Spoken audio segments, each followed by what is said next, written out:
Welcome back to the Light Side Podcast. It's been a minute.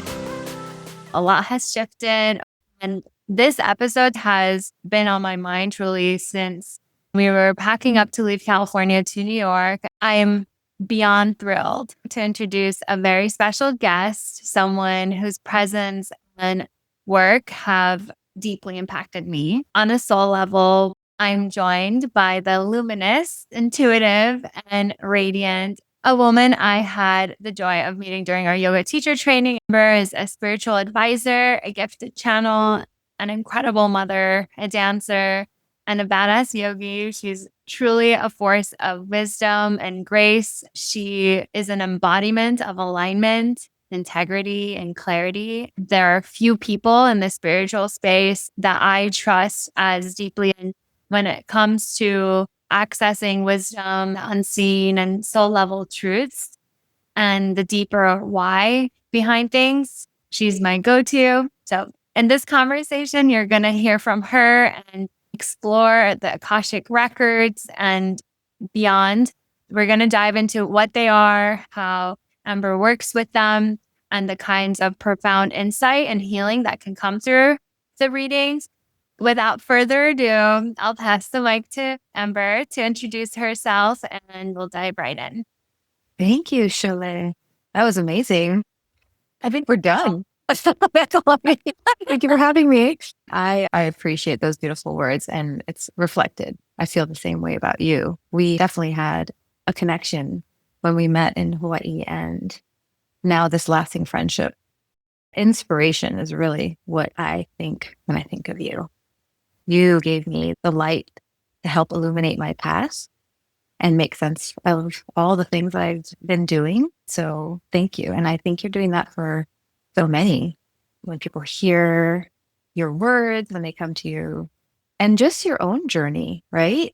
You took a chance, and how brave and beautiful. And you did it with such grace. And even if there were moments you called and I said, you got this, you knew you got this. That gave me chills. Oh, we're all beautiful, energetic beings having this human experience. And we intentionally forget so that we have a true, unjaded time here.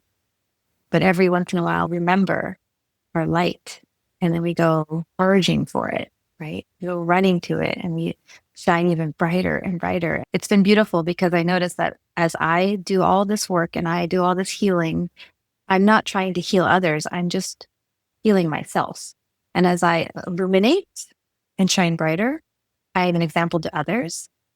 And I watch and I witness them illuminate their own path. And that is so beautiful. It is so rewarding. And I just hope to continue to do that. That's so beautiful. A lot of people focus so much on how can I help others? How can I be a better example without doing the hard work themselves? It's something you figure out on the way, because of course our intention was to be service to others. That's what we feel is right. But just like you said, when you start doing it, you're like, I need to actually live it myself before I can teach this and preach this.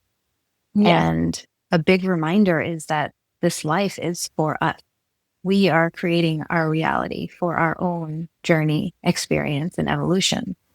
And once we embody that and it resonates, that energetic field expands, and then others, without even knowing, are picking up on that.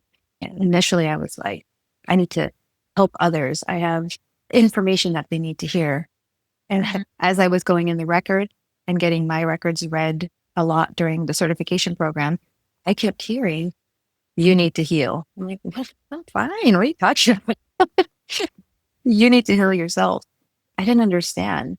And now it makes perfect sense, because after you do your own work, it is a reaction. It's not this, I must go do. It just resonates outwards.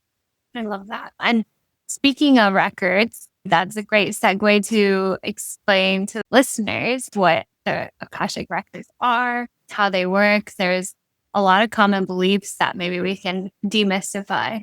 Yeah, I didn't know much about any of this a few years ago, and it just showed up on my feed. What is the Next Level Soul with Alex Ferrari? He had Laura Coe on as a guest, and I watched that, and all of a sudden I go, wait a minute, that seems really familiar. And so I could feel this tingly like excitement going, I can do that. I know how to do that. And I've always been intuitive and had premonitions, but I didn't know how it worked, or I didn't understand it. I assumed we all did that. And when I heard her speak about the Akashic Records and explain it, there was just this familiarity. And so I got really curious and I joined her program. And then I went deeper and became a certified Akashic Record Reader. But during that process, you practice so much and you're getting your records read as you read others so that there's obviously practice. And what a gift to have your soul talk to you directly for those many months. And I look back now and I go, wow, that really was such an amazing opportunity. So many beautiful messages came through, many that I didn't even understand at the time. But now that I look back, it all makes sense. And the breakdown is that it is a connection that you have to your soul guides and your higher self. And so the Akashic Records, the realm is where we hold our soul's history, present, and all possible futures because we have free will. And so when you connect to your soul level, it's what your soul knows what's best for you, not what your human thinks you need to be doing. So I got messages like, play, be a child, don't be so serious, explore. And I remember one of my very first questions, because you can bring questions forward, or you can just ask for the highest guidance and what you should be hearing at this moment. And for some reason, my question was, how can I fine tune this human experience? Whoa. And I remember the person I said that to, she goes, we're not joking around. You went right to the gusto here. And I don't even know why I asked that question. It came up and I wanted to know. I'm being human. How can I be the best? I want this to be the fullest experience. Because at the time, I was just going through the motions. I was just doing what I thought was expected of me. Working, having the career, the home, the life, being a good mother, and checking off all these boxes. Having a good time and being fulfilled, but just this basic surface stuff. And so having access to why my soul is here changed everything. And so for me, that's what the Akashic Records is, a way to get that clarity. And I just dove deep. And since then, it has opened up so many doors. I've been really putting in so much work, how I can heal, how I can expand my perspective, evolve, connect with all my other lives to see the progression in the sense of what is it that I'm here to do now and be the most impactful person, A, for myself, or B, for others. And I'm still going. I haven't stopped. That's very powerful. I'm curious for people that have questions in terms of how do you access them? Is it a channel? Do you meditate? What does that feel like? Yeah, it is something that we all have access to because that is who we are. It is our true selves.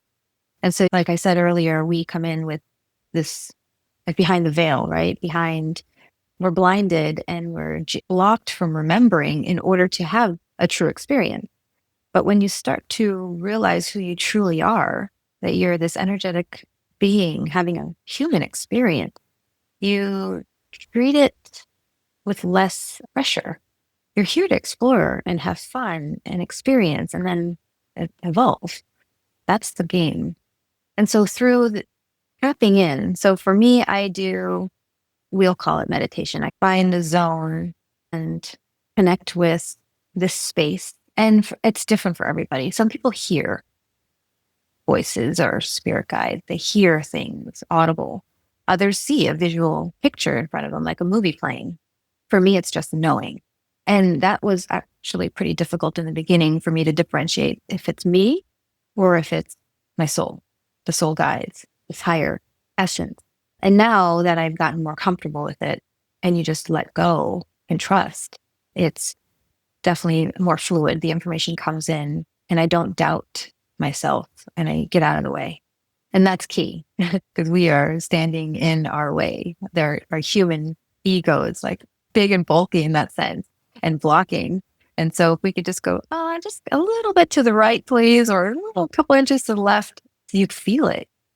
There's truth there. So that's what I've been learning to do, is get out of my way. And not just with reading the Akashic Records, but just in my path, like having these limitations that I put up, having these expectations. I'm not good enough. I can't do it. This self-judging, you got to get out of your way. It's been a fun process. I'm so glad you said that, because that's something that we all struggle with, is getting out of our own way. It's hard when you have been conditioned with your mind throughout your life to differentiate between your intuition, your ego, what's fear, what's guidance. How do you choose what you ignore? I think the way you experience your gift, as somebody who has also had an Akashic reading from you, you have a lot of clarity that is unique. For me, I tend to struggle with that at times. How would you say someone gets out of their own way? You had to tell them, give them advice on getting out of their own way. Trust and love your choices. So I did a meditation course with the Monroe Institute, and you listen to the binaural beats and you go deep into a meditation, but they want you to not fall asleep in a sense, right? So they're saying, go as far as you can, but still be aware so that you can ask questions. And the beginning, I was just zonking out, falling asleep, but I would travel because I would come back and I'd be just wore out because I went so far. But I remember one instant I was able to be in both places. I had one foot there, one foot here. And I asked these questions and there were beautiful answers. But the one that stood out the most was love your choices. Love your choices is a big deal because we are sitting in our head replaying everything from the past, nervous about the future choices. And so if we can really connect with love your choices, you're present. You're right here, right now. And how many times have we heard be present? And it makes much more sense now. So with me, I find that I'm really wide open, and the connection I have with guides, loved ones on the other side, higher selves, it's a strong one at this point in my life. And I can't pinpoint why. It just seems to be this place that I am in now, which is why I'm not resisting going down this path. It was shown to me that I should give things a try, like having the Laura Cole, the Little Soul School, it's her program, come up. And I'm just taking the opportunity now. So now I've learned, I'm more curious and more eager, and I relax into it. And so the trust is the big one. And the getting out of your way, it starts with just being less judgmental and having less expectation, because that seems to be the source of many of our challenges. And it takes practice for sure. And I'm not 100% rid of any of that, but I catch myself quicker. I catch myself sooner, and then I'll go do some breath work. I have a ritual of how to get out of my head. Even before this podcast, I started to go, oh my God, what am I going to say? And it's funny, I could feel the shift happen within me where you just get excited. Just allow it to happen. Mistakes, or what we think are mistakes, it's just the process. It's how we learn. And I was brushing my teeth, and then I go, let's pretend you're getting ready for work. And so that fear of anticipation, expectation, all these things that we put in front of us, they're gone because you're like, oh, I got this. My soul's got my back. My higher self would never give me something I couldn't handle. And timing, right? I'm always at the right place at the right time. And I always have plenty of time. These are things that I've learned recently with another program called Mind Flavors. And Mind Flavors came into my life exactly when it was supposed to, because I've been doing all these other programs leading up to it. And it just sealed the deal and made everything make more sense. And I'm able to implement and put it into place. And so you're always at the right place at the right time is big for me, because I'm trying to rush. Oh man, I should have done it then. Oh, what if I don't get to do it now? Trust in where you are right now. And you always have plenty of time is another big one, because if how often am I like rushing to the next thing? It just gets everything to slow down, like you said earlier. Slow down, be present, love this moment because it's already gone. Right now is only now, because now is just in the past. It would just be here. And when I do this, I look around and I notice more. I notice the tree looking at me sway this way. I notice the sunset beautifully crafted. And then I go back to, I created that. I am creating my reality. I created in my consciousness first. And so this is all this beautiful, orchestrated life. I feel that's one of the biggest parts of awakening, right? Is realizing that, okay, I get to choose whether I go down this rabbit hole of a thought trap or negative thinking, or I get to choose to notice the magic in this tree swaying. It's all a reflection. Yeah, it's up to us to choose what we want to experience more of and to feel like we're either victims or creators. Yeah, the programs are deep, the subconscious. That is going to be the first thing that comes up. And so we're retraining and we're reprogramming. And it is so hard to access your own Akashic records. I definitely don't recommend people trying to go there first. And even that, the expectation of, oh, I'm not doing it right. It's too hard. Just take a moment to stop. And I always say 2 minutes of breath work, right? And there's no right or wrong breath work. Just breathe. If you can breathe deep or if you can count as you're doing it and have some kind of rhythmic pattern, that's great. But 2 minutes, you can do it while you're on the toilet. 2 minutes. And if you want to go longer, you can. But don't put this big expectation out there that is unattainable and then you get down on yourself for not doing it. You'll find that the 2 minutes go by really fast and you're going, oh, I can do an extra minute. Or you see the benefits and you're eager to do it again a couple hours later. It starts small. Don't put the pressure on yourself. Just love yourself for even attempting, even considering, even having the thought of trying. And that's the first step. And then stop comparing yourself to others. We're all on this journey separate in that sense of our own path, but doing it as a collective whole. Just to pause for a second there, what you just said is super important because even if we just sit down to clear our mind for a few minutes with the intention of being at peace and being in this moment, not necessarily to receive, but to just be, anything can happen, right? You're just sitting to meditate and a thought comes to you like, oh, I need to reach out to this person.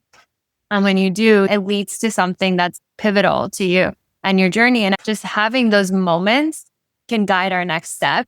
So what would you say are common myths and misconceptions when people think about, oh, do I need to book an Akashic record reading, what they're expecting versus the reality? And why would you say somebody should book a reading versus not?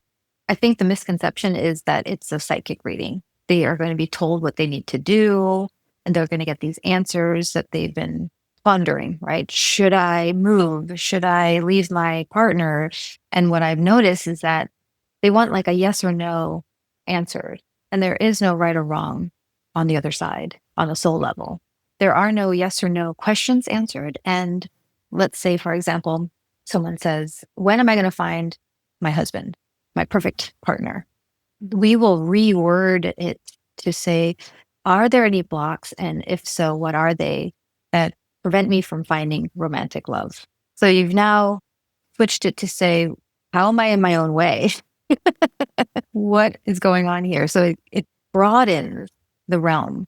Every reading that I give, the person leaves going, wow, that is exactly what I needed to hear. That's bizarre, even if it's not the question they ask, because your soul knows what you need to hear at this moment to be unstuck in a sense. Because many of us get that feeling of, I feel like I'm stuck. I can't move forward. And what is happening? And why is there so much resistance? And it's a beautiful process to watch because they leave brighter and with more hope. And isn't that what we want, is just to know that everything's going to be okay? Because there's so much uncertainty and then there's fear and uncertainty. But if you have trust and this soothing guidance that says you're on your path. Don't worry. And you are right on track and you're right on time. And when you're reminded of these things, it takes this burden off of your shoulders. And then you go forth with more of this higher frequency and this higher energy. And that's what's reflected. Again, we create our reality. And so if we're moving with fear, we're going to get fear. We're going to get resistance. If we trust and take leaps and act on our intuition like you did with New York, everything just beautifully unfolds. Right. And yeah, let's say you go to New York and you're going, oh, not my jam right now. You've just moved back. I know it's a hard to move, but nothing is finite. So what I've been doing too is act on my intuition. If I hear a little like nudge or I watch a video or somebody gives me a book recommendation, I buy it immediately. Maybe I don't read it right away, but I go, oh, I was supposed to hear that. I'm supposed to have that in my life. And with our connection, we've been talking about this for quite some time. To reiterate and to confirm what you said, yes, it was supposed to happen today because of all the other things that have been layered upon and the evolution that's happened for both of us. Perfect divine timing. Gave me chills again. There's a level of confidence and certainty that can come with having that Akashic reading. Speaking from my experience, I have had similar experiences, but it didn't really compare. The conversation I had with you, it really rang true to my soul. And it wasn't about predicting the future. It was more so about trusting the feelings that I had and knowing what in my behavior was stopping me from certain levels of fulfillment that I wanted to reach. Also, knowing that my path is leading me to where I need to be, having the Akashic reading with the right person, which is exactly why I think Ember is the perfect person to go to if you're interested. She's incredible. And honestly, I feel her gift shouldn't be missed. It gives you this sense of clarity. I am where I am, but it's for a reason. And I need to learn my lesson here. It's not that I am being punished. It's more so that we all have blind spots and there are certain events are happening for our highest good because we need to experience it. We can have a lot of self-destructive, self-sabotaging thoughts that hold us back. You're right. All these challenges that come up, they're there for us to grow and benefit from and to learn from. I tell people who come and are going through some crazy, unfortunate challenge, and they don't want to hear you are creating this reality because that's not fun.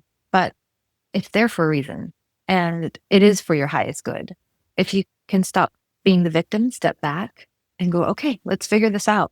Why did I put this in front of me? Why is there this resistance? And love it for how beneficial it is. It's a hard one. It's a very advanced soul evolution, but your soul wouldn't have given that to you if it didn't think you could handle it. It goes back to that word that you just said, gratitude. When you can take a situation like that and just sit with it and go, okay, I'm going through this now. I know it's temporary. I know there will be some really deep healing and evolution from this. And I know that I am ready and that's why I'm dealing with it now. The end result is thank you. Thank you, soul. Thank you, me. I'm so proud of me for being where I am and achieving what I have done. And then you project the future. You yourself with the challenge resolved in a more loving state. And you focus on the healed version, like the aftermath of all of that. And it just gives you that hope that I was speaking to earlier. And again, it's a really hard one, but to love these challenges, it makes it easier. And then you find when you have that love, and that's the energy you vibrate, the challenge starts to become less. It starts to resolve, it dissipates, and everything happens faster in a sense. What you just said reminded me of the power of acceptance. When you accept what is, it transforms. It can transition to what it's meant to be next and then next and next. Everything's temporary. When I met Garrett, I had hit a place of pure and utter acceptance of what was. I was in such a happy place. I felt like I'm fine either way. there's a level of detachment that comes with feeling like I'm fine either way, not needing something to be different. And when you don't need anything to be different and you're accepting what is this present moment, you're like, okay, I'm here with it. And then the next chapter opens. But if you're not willing to read the page or be where you are to close this chapter, the next page doesn't make sense. Exactly. It is a wholeness that you achieve. And once you're whole, your partner comes and enhances. It's not, I'm missing something and I need someone to fill the gap to make me whole. You are whole as is. And when you love yourself that much where you're at, that's attractive. And then you attract your soul, your person who matches you on that level. And so if you had met Garrett anytime sooner, there would be less confidence within yourself, less trust, and less experience. And I even tell my husband the same thing. We met, both of us, in midlife. So I was in my early to mid 40s. And I knew from the very beginning I would find my mate when the time was right. And I wasn't trying to make that happen to check another box. And it's funny, when I did meet him, no, my life is perfect right now. Why would I go and disrupt it with a relationship? I have my son who is nearly a teenager. The wrong thing to add to a single mother, perfect, harmonious. But I swear, a little angel helped me and goes, no, this one you want to pay attention to. And that had never happened before. I reluctantly was like, fine, I'll take your number and maybe I'll call you. oh, I love it. Yeah. And I literally said, no, I don't need this. I'm fine. My soul was happy and whole and I was content. If I was going to be a single mother for the rest of my life and then just live like that, I was fine with it. I didn't need something to make me feel the way I was feeling. I was there. I had reached it. And what I noticed is he enhances. That's key, right? Maybe the last topic we can dive into is, how would you describe soul contracts and how they might shape our relationships and challenges, and maybe shifting to a mindset of there's something to learn here, even if it's really painful or when it's really beautiful. Yeah. Why? There's always a reason to come over here and deal with the depths of all of this humanness. We're not just here, give it a shot. And when we have a soul contract, when it's revealed to us, it gives us more excitement, more clarity, more purpose. Many people ask that during an Akashic record reading. What is my purpose? My soul contract? Why am I here? And it's never like this profound, oh, you're going to cure the diseases of the world. You're going to start this march and everyone's going to follow suit and straight to heaven. It's more of this underlying message of the feel of remembering your divinity. It's you're here to heal. You're here to remember. So it's almost vague in a sense where it can hit many topics, but it gives you more like hyper-focused vision. It's hard to pinpoint and everybody's different. And you write a contract and it can literally be ripped up. And you can go, actually, I don't want to do this. I want to go a different route because, again, we have free will. But the idea is you come here to experience, to evolve. And the common thread and the theme has been to remember that heaven is not something we're going to get to after we come here and pay our dues and go through all these struggles. It is a part of us. It resides within us. And if you can live knowing that heaven is here right on earth, then you've done it because you've remembered who you are. You've remembered that this is just a flicker, like it's a dream that your soul is having to go through the experience. So then you end up not taking things so seriously in that sense. Nothing is finite. So there's less pressure and you enjoy this ride more. It's always for your own soul. It's not necessarily the world and the universe. It is, why is my soul here? Why did I come and decide to go through this? And each time we come and have a life, we remember that even through all this resistance, struggle, the dredge, it's all love. Even through a divorce, there's love, heartache. I was going to go politics, but no. Even when there's things that you don't agree with on a higher level, it's all love. It's all meant to happen in order for this evolution. The soul contract, when it is revealed, meaning when you become more familiar with it, that it is why you are here, that this life is for you and only you, because someone else has their own. And so just do you. And through that, others will heal vicariously or just feel your energy. If you walk around knowing that, like if you have a life review right now and you go back and go, oh, I could have been a little bit more gentle to this person. I could have loved myself more. I could have forgiven myself. Why wait till the life review? Do that now. If you can do that now, then you have changed the game. You're ahead of the curve. You don't have to wait and then, all right, let's go back and do that in the next life and hopefully heal those. Heal it now. What if heaven is here on earth and it's the level of peace and joy we're able to conjure? I loved what you said about having a life review. Once you figure that part out, when you are whole, then you realize, oh, wow, I want others to feel this way too. And then it's this external ripple effect.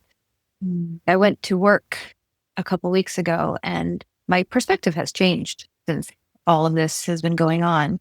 I no longer feel like life is happening me. It's all for me and I'm creating it. And the coworker said, wow, you always come to work and you're so happy. And we have a hard job. It's hard to, we deal with a lot of people who aren't feeling well. I've been working in the medical field for quite some time now.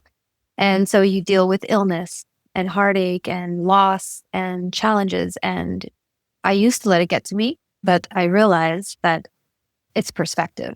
I can go into work and be dreading it and have that be my energetic state for the 10 hours that I'm there. Or I can go, I'm just going to shine and I'm going to enjoy my time here. And maybe I will shine so bright that somebody else will feel and it'll illuminate their path as well. But the coworker asked me, goes, how are you always so in such good spirits and always so happy? And I said, it's a choice. And I didn't even know I was going to say that. And it came out and I'm going, damn, if I had a mic, I'd drop it right now. But it is a choice. I'd get up and I go there. And am I going to have a bad day and let the day and my patience dictate? Or am I going to shine through it and then change their day? So it happens here first and then it expands out. But a lot of us have the order wrong. We want to help others. We want to help others.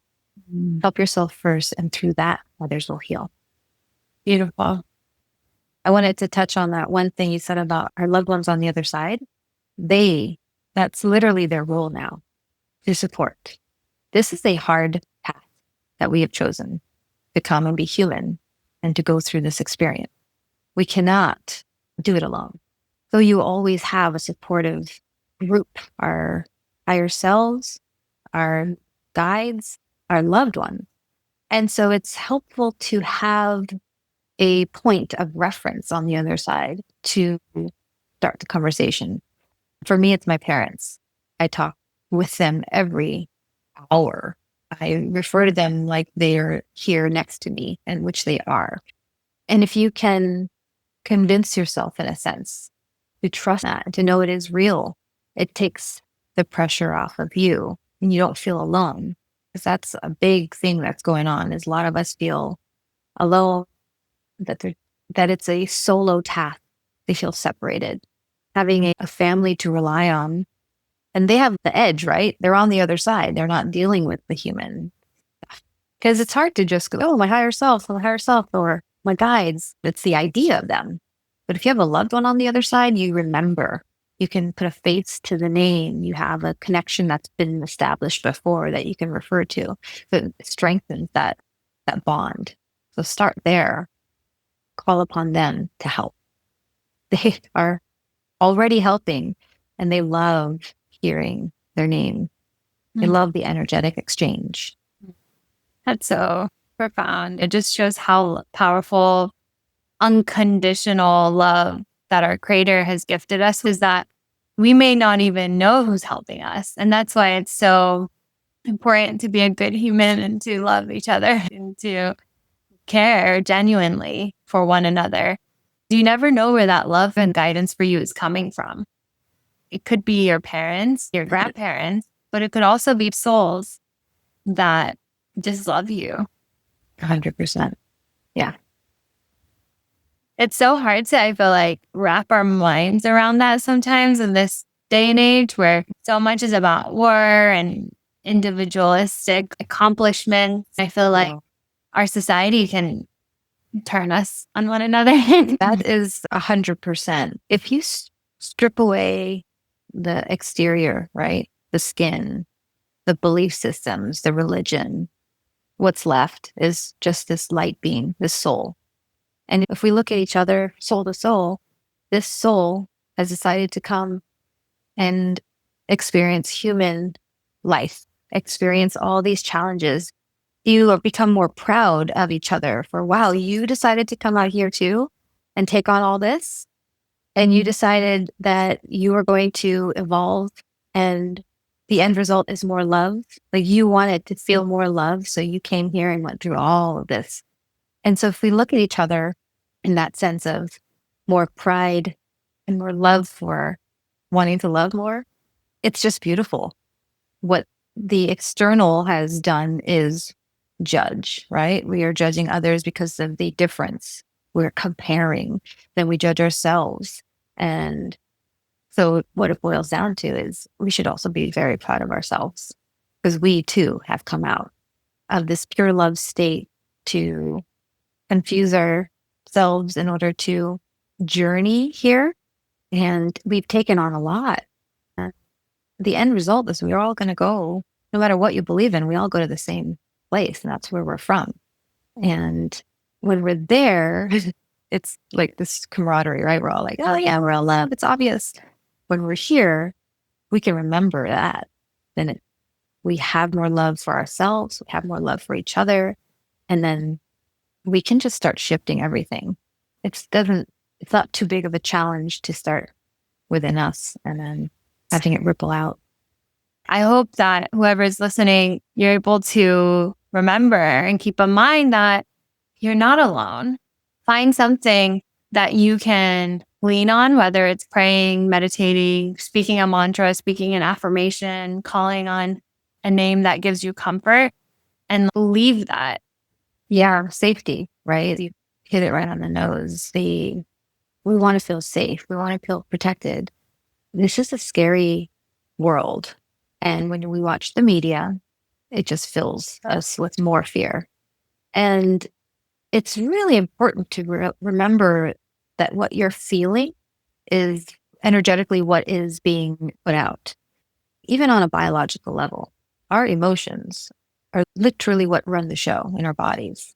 The emotions release hormones, and the hormones will then affect our bodies in a certain way, whether it's the cortisone and that's stress, and then it's fight or flight. So we're living in this very aggressive, protect ourselves state.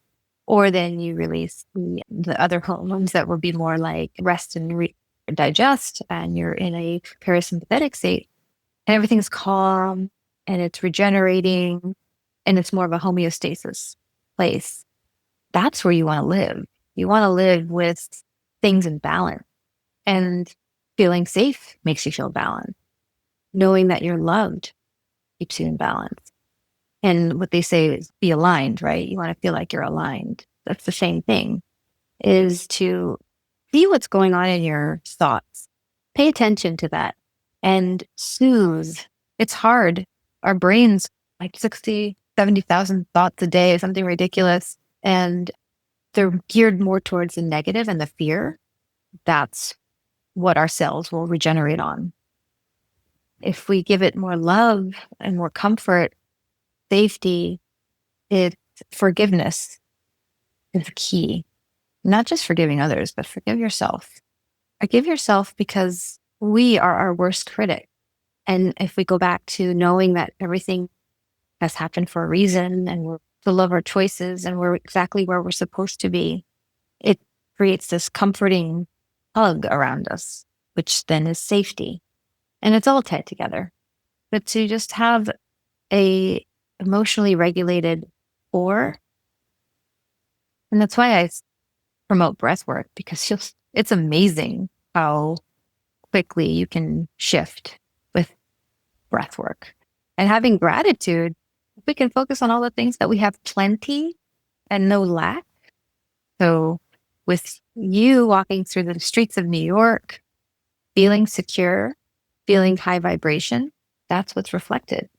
And that's how we should all live our lives continuously, not just walking the streets, but just getting up and having gratitude.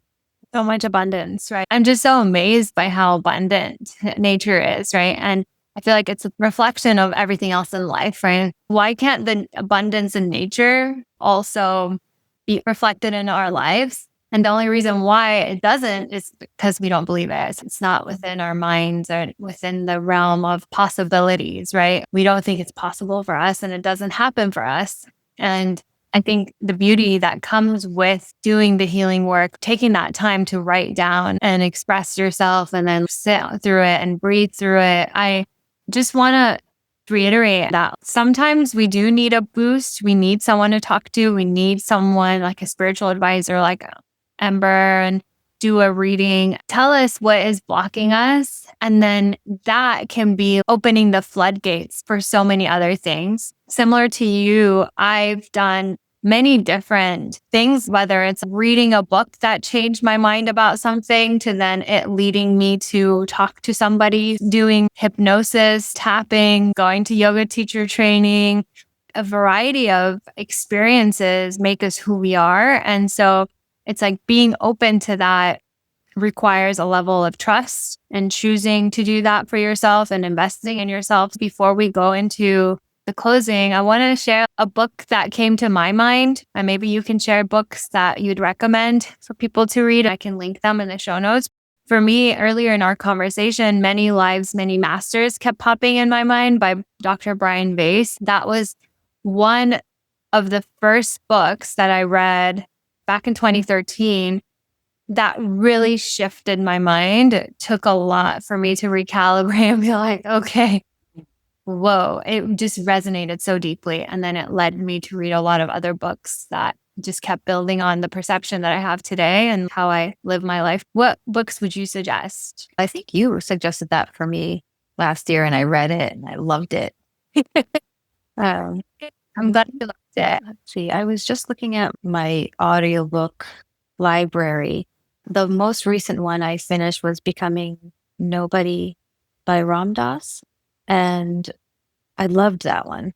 I just loved the way it unfolded and all the messages. I also loved Born a Crime by Trevor Noah. There was something about that book that just, I learned a lot about culture and about him. And then obviously the Celestine Prophecy. The takeaway is the human connection, how we actually hold the key.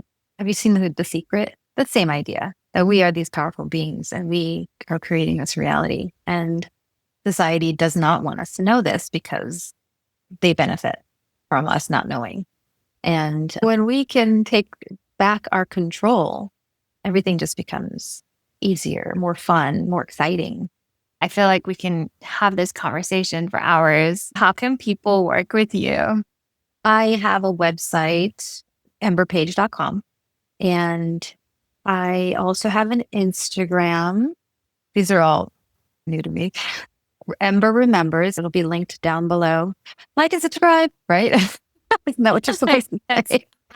It's just a reflection of how I feel. It's very soothing and simplistic. This conversation was such a gift, and I hope that it resonated with the listeners as much as it did with me. And Thank you so much for making the time and sharing your light and insights. It really flows through your voice. I just feel really honored.